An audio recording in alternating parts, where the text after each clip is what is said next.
the island of ghosts.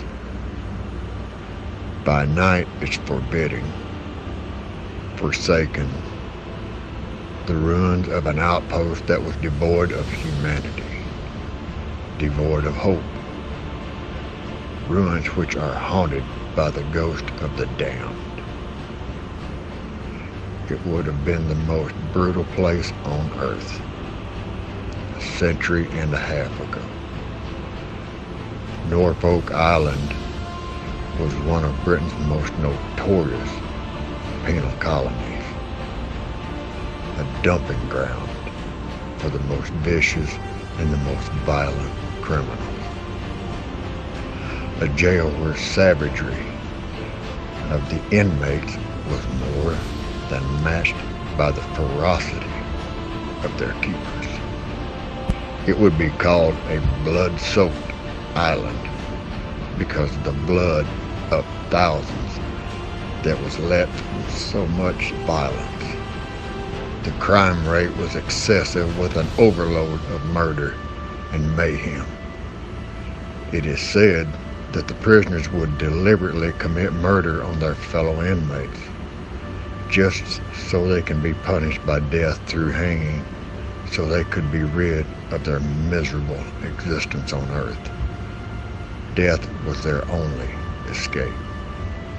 The isolation of Norfolk Island made it an ideal colony. By the mid-1880s, more than 2,000 convicts were condemned to this hell on earth. If you wander through this graveyard today, you can read of its turbulent history etched in stone. Hardship, shoulder to shoulder with heroism, and in one section there are names from the past. Christian, Quintel, Buffet, names that hark back to the mutiny on the Bounty.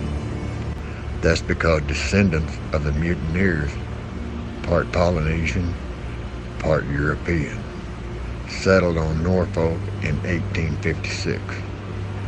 They are known as the Pitcairners, and with their arrival, Norfolk's ghostly reputation was born. As told by a local resident, Nan Smith. It's very hard to explain, but once you've seen or heard it, you never forget. That is for sure. I have lived here for 50 years, in a house with a century of history and hauntings. Hauntings that I have experienced firsthand. That first shock was back in 1948 when Nan Smith was a teenager. She was asleep and it was around midnight. No light showing, not a sound anywhere. But something woke her up as Nan opened her eyes. There before her was a young woman. A woman clearly visible in a long white dress. Her blonde hair was parted in the middle, and her eyes are what Nan remembered most vividly. She looked desperately sad. She gave off a sort of an aura that just made you feel very, very sad. I was so terrified I couldn't move, and I could not call out. I was truly paralysed with fear. I just remembered staring at her for as long as I could, until I eventually had to blink, and it was then that the woman looking intently at me just disappeared, gradually, and faded away right before my eyes. Over the years, the woman has reappeared many times, never moving and never saying a word. She was just there, surrounded by an aura of what I can only describe as tragedy. She always seemed benevolent to me that the same cannot be said of another who inhabited my household. An evil presence in the second bedroom. Emanating from the corner of that room, there seemed to be what I can only describe as a great force, like a blast, which would then blow the bedroom door leading into the hallway shut with violent force and an extremely loud bang.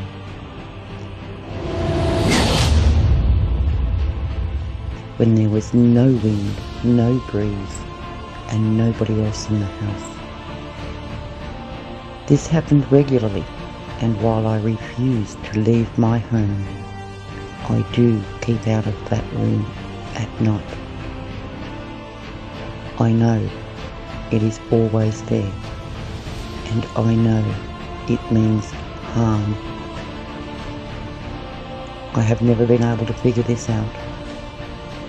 I have had many other experiences happen to me, but my heart and my softness goes to the woman in the long white dress and the blonde hair, who I know is trying to tell me something. And could it be that the ghastly presence that I feel in the second bedroom has something to do with it? A man who was the boss of the Norfolk restoration team has also had many haunting experiences while he was there. He worked on the site of the old jail, like many islanders. He admits he is superstitious, but he is also convinced that this is haunted. He says, When we were restoring the barracks, we came across an old convict's wooden seat, like a bench seat. That particular seat has been traced back to the 99th Regiment, stationed on the island last century. 2 years ago, my team and myself stored the seat in the engineer's office, which was right in the heart of the old convict settlement. Every night we would check that it was okay, and every morning when we returned. The seat had been moved. Sometimes it looked to have been violently overturned. No one on site had been near it. The locks were secure, doors bolted, all the windows locked. No human could have entered that room without the keys that were in my possession. This went on day after day until eventually a medium from New Zealand was called in. The medium stated that it was the ghost of a teenage girl who had been tragically and viciously brutalized, then buried alive by the officers occupying the room at the time. And all this young girl wanted was for someone to hear what had happened to her. After the medium left, for 2 years, that seat never moved on its own again. The girl's tragic story had been heard. just recently, many ghostly figures have been clearly seen in the barracks, and especially the turret, where the 99th Regiment had been billeted. 2 figures were always seen. One looked to be a soldier, and the other appeared to be an officer or a superior or some sort. The ghostly figures were looking intently out across the field towards where the old prison was. The soldier looked towards the officer and gestured with his hands outwards, and then both ghostly figures nodded at each other, then turned and walked away. Another worker could not believe his eyes, so he decided he had to investigate further. He walked all around the building, knowing the full layout of it and knowing that this was impossible. There was no sign of a ladder or any old stairs that could have enabled anyone to be up in the turret area. There was no access to it. There wasn't even a floor for anyone to be able to stand on. That is when this particular man was no longer a skeptic. Just across the road from the graveyard, you'll find Quality Row, where for more than 100 years ghosts have been felt, seen and heard. Phantom footsteps,